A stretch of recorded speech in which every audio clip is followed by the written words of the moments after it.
So my book is called How I Braved Anu Auntie and Co-Founded a $1 Million Company.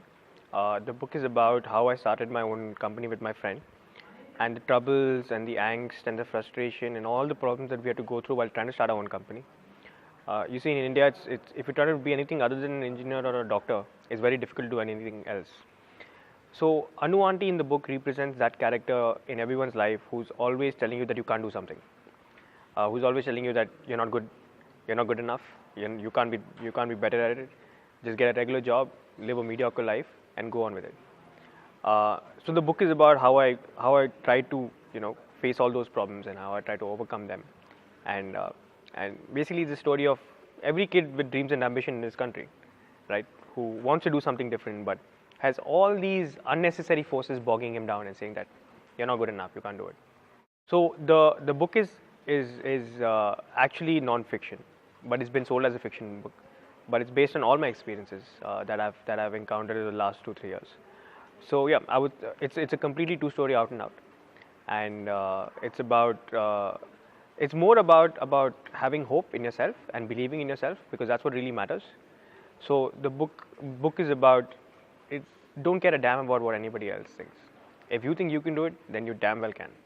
Yes, there is most definitely a very real Anu auntie that I have, and she was the first one to read the manuscript. And I told her that there would be a Saas Bahu serial based on the book, so she was very happy after that.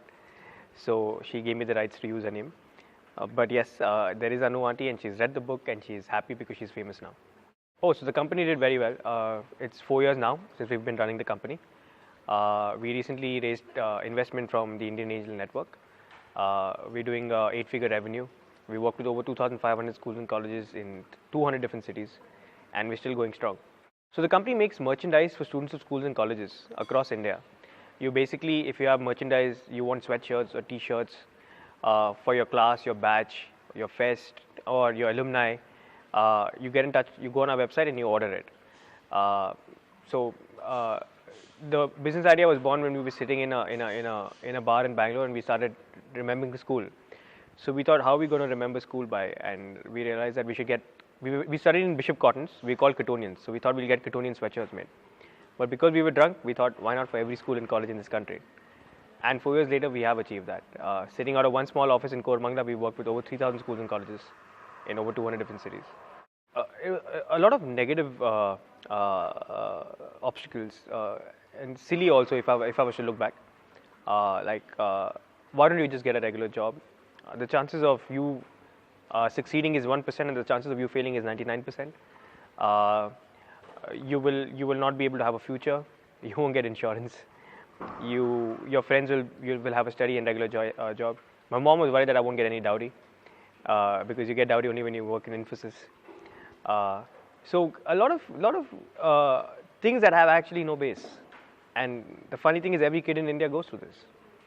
Your dreams are thwarted, your ideas are crushed because of preconceived notions that societies or kitty parties have created. Because all women want to do is tell the next lady that this is what my son is doing, right? And this is what he's up to. Now suddenly you say that my son is trying to sell T-shirts. That does not come across as very, very cool. So I think sometimes parents and your family around don't think or don't try to understand why is the kid doing this. It's just that they came from a very secure era where you couldn't take risks. The economy was such that you couldn't take risks. Now we're at the brink of a revolution here, where anything is possible, right? And if we don't take a step, if Narayan Murthy wouldn't have started Infosys, who would have given all of us jobs? So if today we don't try to set up those companies ourselves, our entire economy would be built by people coming from outside and setting up companies here. We won't have anything that we can call Indian. So if we don't take steps out there to go and do things that are different, we'll always be job seekers rather than job creators. I never wrote it with that intention, but it turned out that way. Where a lot of people have read the book and started their own companies after reading the book, which is what I really wanted. There was also this gentleman, this 52-year-old gentleman. He mailed me saying that he worked in a government job all his life, and he really wanted to be a painter. But in those days, he couldn't be a painter. So he read my book. After reading the book, a month later, he quit his government job, and he started painting because he realized that he just has 10 to 15 more years to live. and all his life he's done what someone else wanted him to do. So he's like, now for the rest of the life, I'm going to do what I really love and what I really believe in.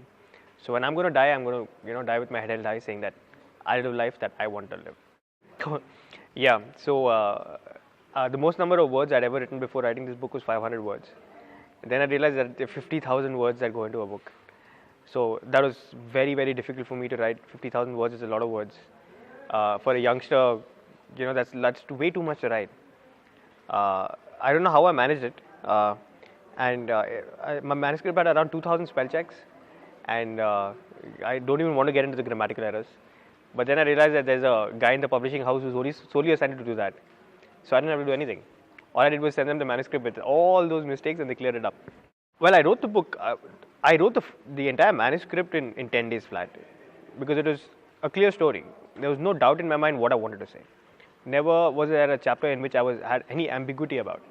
I knew exactly what I wanted to put down. So it didn't take me much time to write at all. Regarding the editing and obviously cleaning up the book, it took another good 3-4 months. So from the day of starting, 6 months down the line, we were ready. No. So I thought of the title.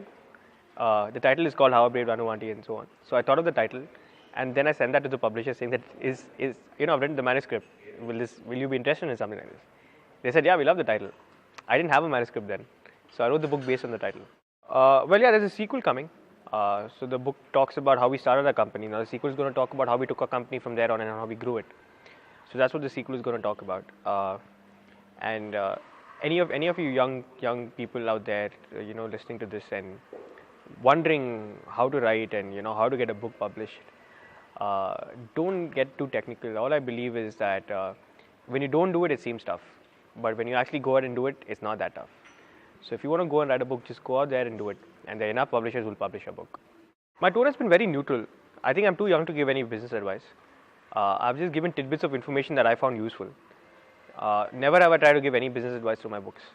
Even though it's a business book, it's not supposed to be giving any advice. It's very neutral. I'm just telling them this is what I thought and this is what I read. I'm not telling them that this is the right way or the wrong way. It worked for me. The second book is going to be something on similar lines. There's going to be a little bit of the Anu Aunty element. There's going to be a little bit of the business element and my friends and all of that. But I don't think I'm ready to give business advice yet.